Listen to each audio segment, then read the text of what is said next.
Bienvenue sur le podcast du site maghrebemergent.com, le média indépendant et apolitique qui reprend toute l'actualité du Maghreb au quotidien.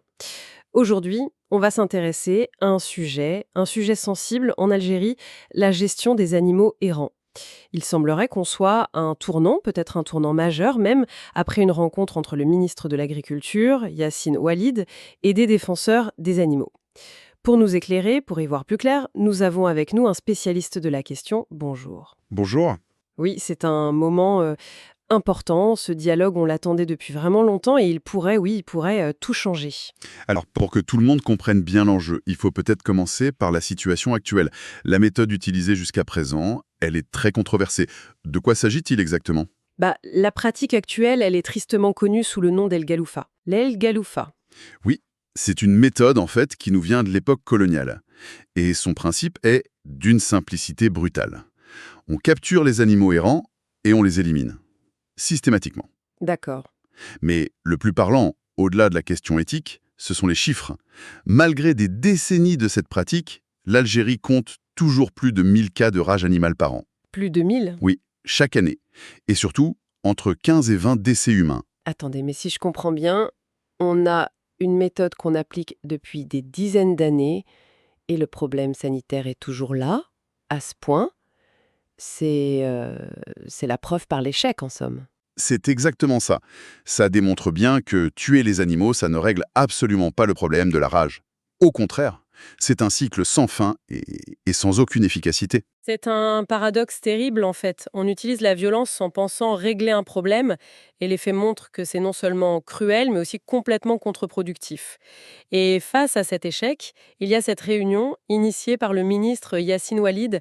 Qu'est-ce qui la rend si particulière? Son caractère inédit. C'est le mot qu'ont utilisé les participants. C'est la première fois qu'un dialogue comme ça, un dialogue constructif, s'engage à ce niveau. Ah oui, La délégation des militants, elle était menée par l'influenceuse Hissène Menou, qui est très engagée sur le terrain. Et l'élément clé, c'est vraiment l'ouverture sans précédent du ministre. Ils ont senti une vraie écoute, une volonté de trouver des solutions. l'écoute, c'est une chose, mais est-ce qu'on a parlé concret? Quelles sont les alternatives qui ont été mises sur la table? J'imagine qu'il ne s'agit pas juste d'arrêter El Galoufa. Non, bien sûr, il faut remplacer ça par une vraie stratégie. L'alternative principale, c'est le protocole TNVR. TNVR. C'est un acronyme anglais, Trap, Neuter, Vaccinate, Release. En français, ça donne capturer, stériliser, vacciner, relâcher. C'est une approche scientifique. D'accord. Et ça a déjà été testé ailleurs? Ah mais oui, partout dans le monde, et avec succès.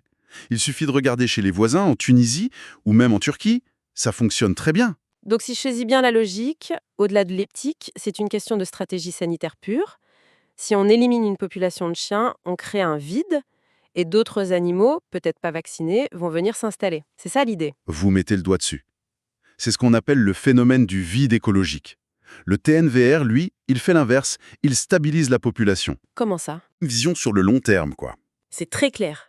Mais comment cette initiative a-t-elle été reçue par les militants haineux? Ils doivent être soulagés, hein? Hissène Menous a parlé d'un optimisme prudent sur ses réseaux sociaux. Il y a de l'enthousiasme, oui c'est certain.